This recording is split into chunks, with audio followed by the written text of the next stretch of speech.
There was once a woman who lived in Makkah. She belonged to a respected and noble family from the tribe of Makhzum. She had committed a theft and was faced as a result with the punishment of having her hand cut off. Her name was Fatima, the same name as the Prophet's daughter. This incident happened in Makkah immediately after the city had surrendered to the blessed Prophet. Many people had embraced Islam by then, but they were not yet very good Muslims, nor had they adjusted of noble or to be treated in the crimes they committed. Before Islam, the law would have been different for people like those of high birth than for those of low birth.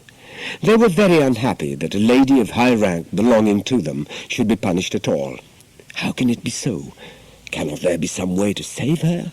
The grumbling grew more and more. But the question was how to convince the blessed Prophet to release Fatima from punishment. They knew that it would be useless for them to ask him for leniency in a punishment ordained by God. After much deliberation, they decided to seek the help of Usama, the son of Zayd.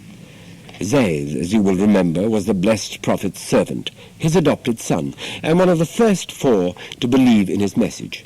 The blessed Prophet naturally loved Usama as he loved Zayd, and for this reason the family from Makhzum thought that perhaps if Usama had a quiet word with the Prophet, Fatima would be forgiven.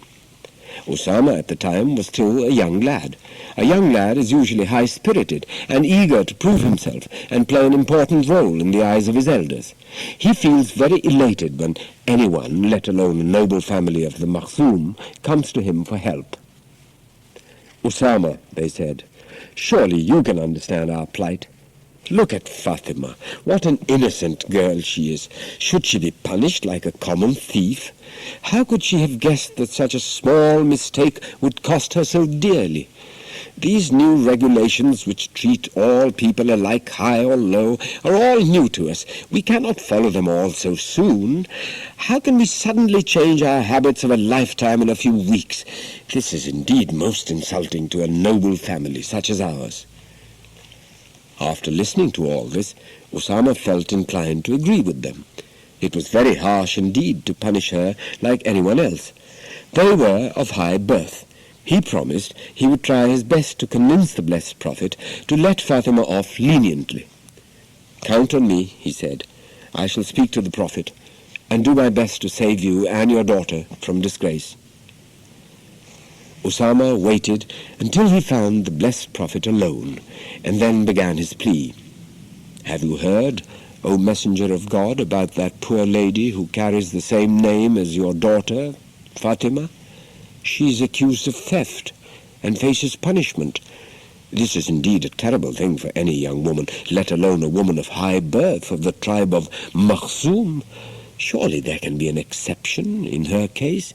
Never has anyone in her family been punished for a crime. These standards of justice, continued Usama, are all new to the people of Makkah. They have not yet learned that the rule of law is as much for a nobleman as for a common man. Wouldn't it be more prudent and safer to mete out these punishments little by little, giving people time to adjust, and thereby avoid the possibility of unrest and discontent among these newly converted Muslims? Now, as Usama was talking as rapidly as he possibly could, the blessed Prophet's back was turned to him, and yet he could feel the blessed Prophet's displeasure at his words, and the longer he talked, the more confused he became, the more he felt the wrongness of what he was saying, so that when the blessed Prophet did turn around and face him, he was so filled with repentance that he could but hang his head in shame. Finally, the blessed Prophet spoke. Usama, I love you dearly, but think what you are asking me. You are asking me to relent, to refrain from carrying out a command which was given to me by Allah, just because the accused person belongs to an upper-class family?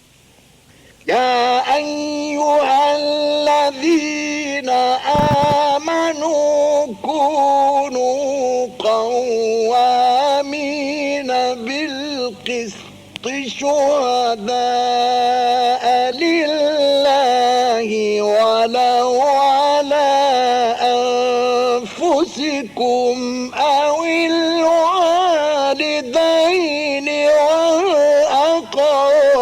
والأقربين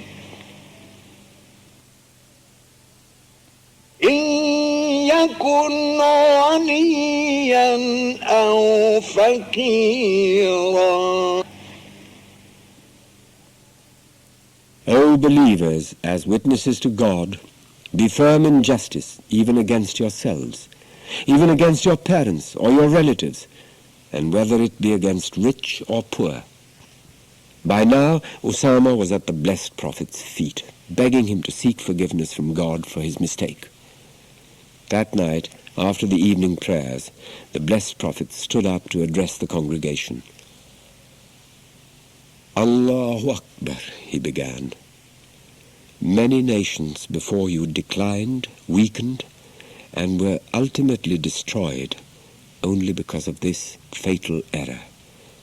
When someone who was highly placed committed a crime, he was let off. And when someone who was of humble stock committed the same crime, they punished him.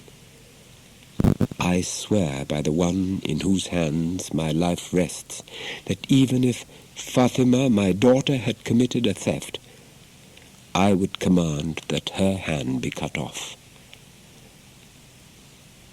Such was the quality of justice practiced and established by the blessed Prophet, and followed afterwards by many of those who ruled over their fellow Muslims, following in his footsteps.